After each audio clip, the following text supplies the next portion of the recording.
tout dépendra des règles d'engagement. Si les avions déployés, les avions étrangers, donc hors Ukraine, sont déployés pour abattre des missiles de croisière ou encore des drones, là, il n'y aura pas du tout de problème. Mais quelles seront les règles d'engagement? Et là, je n'ai pas la réponse dans le cas où un avion de combat russe sera intercepté par des avions de combat étrangers hors Ukraine. Arthur Königsberg. Oui, toute la question qui est soulevée par ce débat, Sky Shield ou non Sky Shield, fermeture du ciel ukrainien ou non fermeture du ciel ukrainien, en réalité, ça pose la question de la réaction des pays de l'OTAN et européens vis-à-vis des multiples violations de l'espace aérien polonais la semaine dernière. Aujourd'hui, on voit que la réaction des responsables politiques et militaires européens et otaniens est beaucoup plus sur la défensive et très, très, très prudente. C'est-à-dire, comment faire pour la prochaine fois, potentiellement, mieux se préparer à de multiples incursions. Mais il n'y a aucune volonté aujourd'hui d'aller jusqu'à établir un vrai rapport de force avec Vladimir Poutine. C'est ça que pose la question de Sky Shield. Et c'est ça le coup de pied dans la fourmilière que met le ministre des Affaires étrangères polonais, Radosław Sikorski. C'est, est-ce qu'aujourd'hui, il y a des Européens qui veulent, notamment au sein de la coalition des volontaires, établir un vrai rapport de force avec Moscou.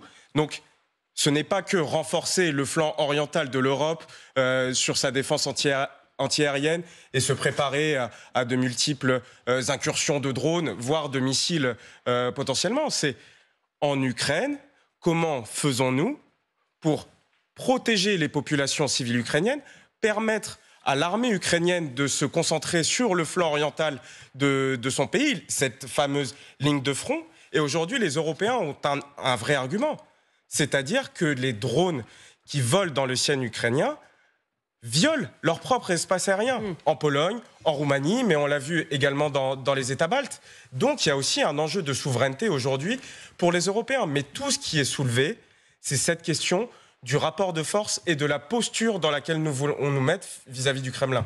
Colonel, avant de vous donner la parole, Gaëtan Powys, concrètement, est-ce qu'on aurait les moyens, nous, Européens, de mettre en place ce bouclier sans les Américains ? Oui, alors les Américains, ça représente, quand vous avez les appareils de l'US Air Force ou encore de l'US Navy via des porte-avions, c'est certain que ça ajoute un nombre d'appareils qui n'est pas déraisonnable. Mais effectivement, je parlais des avions de soutien, il y a des avions ravitailleurs un peu partout en Europe, il y a aussi des avions de combat, des avions de guerre aérien avancés et également de commandement, donc pour pouvoir vraiment diriger toute la manœuvre à distance et regrouper toutes les informations en un endroit pour pouvoir dispatcher en fonction les bons appareils au bon endroit. Donc ça oui, l'Europe hors États-Unis a totalement les moyens, mais aussi l'expérience. On parle beaucoup de moyens à ce niveau-là, mais l'expérience compte énormément au milieu dans la guerre, et dans ce cas-ci, dans les opérations militaires, l'expérience est aussi du côté des Européens. Colonel. Oui, il y a un petit souci sur le titre tout à l'heure. Il est marqué bouclier antimissile. En fait, la menace, elle est triple. Elle est aérienne, ça a été évoqué. Là, effectivement, on met des avions pour détruire des avions. Ça se comprend. Et on peut tirer à 200 ou 300 km. Ça, c'est pas difficile. Deuxième temps, antimissile, c'est pas la même chose. Parce qu'il y a des missiles qui sont des missiles de croisière, puis il y a des missiles balistiques. Donc, et c'est également une défense antiaérienne. Donc, c'est pas du tout le même genre d'engin. Et là, on parle des Patriotes et on parle du Mamba français. Deuxième modèle. Et le troisième modèle, aujourd'hui, la menace principale, elle est petite et de courte portée. Ce sont les drones.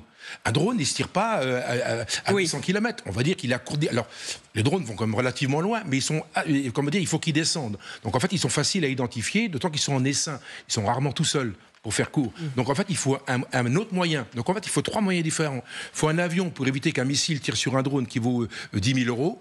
Il faut des systèmes de batterie antiaérienne pour tirer sur des missiles. Et enfin, il faut créer, et ça, on ne l'a pas, il faut créer un armement, et ça, c'est compliqué, un armement qui détecte rapidement des centaines de cibles et capable de tirer sur les centaines de cibles en même temps. Ça, On ne l'a toujours pas. Donc on peut toujours inventer un modèle de défense anti-drone. Aujourd'hui, on n'a pas les moyens de l'arrêter, à part des avions, donc de continuer de tirer avec des missiles qui valent 1 million sur des drones qui valent 10 000 euros. Permettez-moi de remercier Gaëtan Pouis, journaliste défense pour Air et Cosmos. On aura l'occasion d'en reparler sur LCI. Merci à vous. C'est dans ce contexte que Donald Trump lance un ultimatum aux alliés. Vous voulez que je sanctionne la Russie pour arrêter la guerre en Ukraine, mais commencez d'abord par vous. Expliquez-nous, Sylvia. Oui, effectivement, on attend les sanctions de Donald Trump, puisque rien ne s'est passé depuis l'Alaska. Il n'y a pas eu de rencontre Zelensky-Poutine. On se souvient même qu'il avait lancé un ultimatum de 15 jours. Il ne s'est rien passé après cet ultimatum. Et ce n'est pas la première fois que Donald Trump critique le fait que les pays européens achètent du pétrole russe. Souvenez-vous, c'était déjà le cas début septembre. Eh bien, il réitère ce week-end et il élargit aux pays de l'OTAN. Écoutez-le. Les Européens ne font pas leur travail. L'OTAN doit se rassembler, l'Europe doit se rassembler et faire son travail. Écoutez, l'Europe, ce sont mes amis, mais ils achètent du pétrole russe. On ne peut pas être les seuls à, vous savez, être à fond. Mais l'Europe achète du pétrole russe. Je ne veux pas qu'ils achètent du pétrole. Et leurs sanctions ne sont pas assez fortes. Et je suis prêt à appliquer des sanctions, mais ils vont devoir durcir leurs sanctions proportionnellement à ce que je fais. Alors justement, on va faire un petit point, Marie-Aline. Qu'est-ce qui se passe aujourd'hui? On en était à 27% de consommation de pétrole russe avant la guerre. Aujourd'hui, c'est 3%. Donc réduction drastique avec des interdictions d'importation qui courent depuis le début de la guerre. L'objectif, c'est qu'il n'y ait plus rien en 2027. Ça, c'est l'objectif de l'Union européenne. C'est un coup dur pour la Russie qui a perdu beaucoup d'argent, plus de 100 milliards de dollars de recettes d'exportation à cause de ces mesures européennes, suivies également par le Royaume-Uni. Ça, c'est un calcul de l'Institut KSE. Mais tout le monde n'est pas logé à la même enseigne en Europe et c'est bien ça le problème. Il y a des exemptions. Vous vous souvenez de l'oléoduc de Droujba? Oui. Il est exempté par exemple d'interdiction d'importation de pétrole russe pour permettre à certains pays de pouvoir trouver des solutions alternatives. Il a été frappé d'ailleurs cet oléoduc à plusieurs reprises par des drones ukrainiens et il alimente la Slovaquie et la Hongrie, deux pays qui sont proches de la Russie et qui sont proches également de Donald Trump. Ça c'est pour le pétrole, mais pour le gaz, la Russie en effet continue encore de vendre du gaz à l'Europe. On est passé de 45% à 13% en 2025. 13%, ce n'est quand même pas rien. Donc ça continue, on continue de commercer avec la Russie. Sylvia, quelles sanctions pourraient être envisagées par le président américain? Vous savez, il parle depuis des mois de sanctions contre les banques et le secteur pétrolier russe. Il l'a encore redit vendredi, mais il ne s'y engage pas fermement et parallèlement, il l'a dit, il pense que les sanctions européennes ne sont pas assez fortes. Voilà ce qu'il propose, ce deal. Washington est prête à imposer des droits de douane supplémentaires sur les acheteurs de pétrole russe comme la Chine ou l'Inde, à condition que l'Union européenne fasse de même. Voilà ce qu'il dit. D'ailleurs, sur Truth, il parle même de 50 à 50% de droits de douane. L'idée, c'est de se dire, quand cette guerre ridicule est terminée, on lève tous ces droits de douane également. Mais évidemment, il n'en est pas question pour l'Europe, qui présente d'ailleurs aujourd'hui même son 19e paquet de sanctions. Objectif de ce 19e paquet, accélérer la fin des importations de gaz russe, viser la flotte fantôme et viser les entreprises qui contournent les sanctions qui sont déjà prises. Merci Sylvia. Je me mets à la place de ceux qui nous regardent. Peut-être que tout le monde n'avait pas en tête que même si on avait baissé nos échanges commerciaux avec la Russie, 13% pour le gaz, ce n'est pas rien. Et pour le pétrole, vous disiez autour de 3% aujourd'hui. Est-ce qu'il n'a pas raison, en fait, Donald Trump, de dire si vous voulez que je sanctionne la Russie, commencez par montrer l'exemple? Oui, et Donald Trump, depuis qu'il est revenu à la Maison-Blanche le 20 janvier, a fait presque de pointer les contradictions européennes, une sorte d'art. C'est-à-dire que tous les mois, on le voit pointer les contradictions, les impasses stratégiques dans lesquelles se mettent constamment les pays européens. Et oui, sur cette question du gaz et du pétrole, il a en partie raison. Mais ce qu'a montré également Sylvia dans son propos, c'est que deux pays européens qui sont clairement les plus fervents soutiens de la Fédération de Russie, en tout cas passivement en Europe, la Slovaquie de Robert Fico et la Hongrie de Viktor Orban, ce sont eux les principaux clients de la Fédération de Russie en Europe aujourd'hui. Et donc, c'est à cause des soutiens de Vladimir Poutine dans l'Union européenne que Donald Trump se refuse à prendre des sanctions contre la Fédération de Russie. C'est une sorte d'impasse. Aujourd'hui, Que les Européens attendent toujours des sanctions des Américains vis-à-vis de la Fédération de Russie, ça montre en grande partie les illusions qu'ils continuent d'entretenir vis-à-vis du président américain. S'il devait prendre des sanctions sur la Russie, il l'aurait fait au début du mois de juillet, lorsqu'il avait lancé son fameux ultimatum des 50 jours. 15 jours. Et qu'il a ensuite réduit à 30, puis à 15. On ne sait plus. On s'est un peu perdu dans les dates. Oui. Mais lui, il visait justement les pays clients de la Fédération de Russie, c'est-à-dire l'Inde et la Chine. Aujourd'hui, il a essayé d'accroître véritablement la pression sur l'Inde, et l'Inde lui a envoyé une fin de non-recevoir. Et chaque semaine, des dirigeants indiens disent qu'ils vont continuer d'acheter des hydrocarbures russes.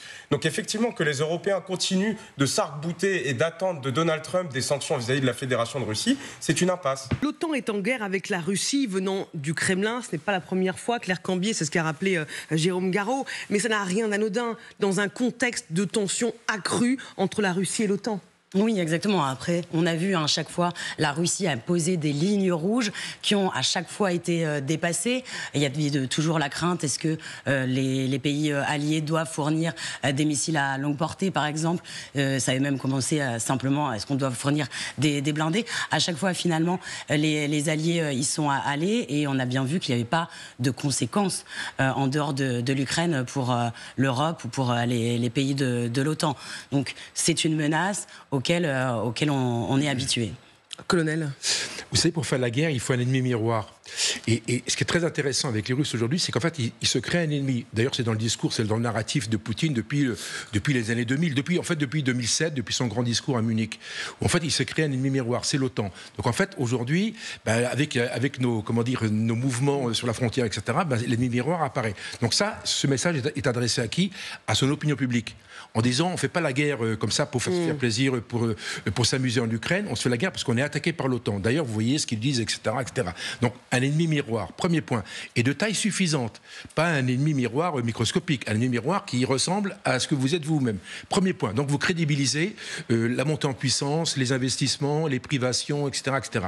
Le deuxième, où il est très fort, c'est l'OTAN, ce sont les États-Unis. Que je sache, 35% de l'OTAN, ce sont les États-Unis. Donc le message indirect est adressé, en numéro 2, à Trump, en disant, tu vois, t'as l'OTAN, ils font joujou sans qu'on te le dise. Et on va attendre maintenant ce que va dire Trump dans les mois qui viennent, dans les semaines qui viennent, ou dans les jours qui viennent.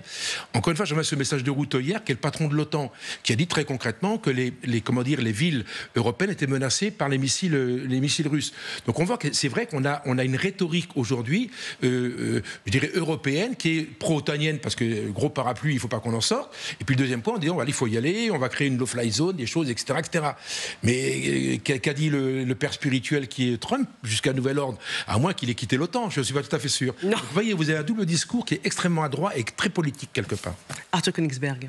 Oui, et ce discours russe, de dire qu'ils sont directement en guerre contre l'OTAN et par exemple en Ukraine, ça justifie aussi le fait que l'armée russe patine et que les avancées ne sont pas si probantes.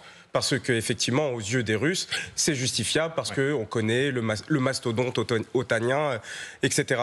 Mais ce qui est assez relevable dans cette sortie de Peskov, c'est la facilité en réalité avec laquelle les autorités russes ont pour désigner directement leurs ennemis et leurs adversaires lorsqu'on compare par exemple les déclarations des dirigeants européens qui sont toujours très en retenue pour dire attention, non, nous on n'est pas en guerre directement avec la Fédération de Russie. Les Russes le disent, déclaration après déclaration, ils nous désignent comme des adversaires, comme des ennemis. Donc effectivement, aujourd'hui, la question, c'est la réaction des Européens. Et il est quelque peu surprenant de voir les Russes autant s'agiter autour des derniers développements en Europe, parce que ce soit l'OTAN ou les pays européens, il n'y a aucune montée en agressivité vis-à-vis de la Fédération de Russie. Ce n'est qu'une posture défensive. Il n'y a eu aucune déclaration pour dire, par exemple, ce qui serait potentiellement justifié, mais de dire, par exemple, les Polonais pourraient dire, très bien, si un seul drone pénètre une nouvelle fois l'espace aérien polonais, nous taperons le site de lancement de ce drone en Fédération de Russie. Il n'y a jamais eu cette montée dans la rhétorique, cette montée en agressivité dans les déclarations. En réalité, les Russes créent leur propre réalité, sont dans leur réalité alternative, entre guillemets, et font croire que les Européens montent en agressivité, alors que les Européens, certainement à tort, sont très, très prudents.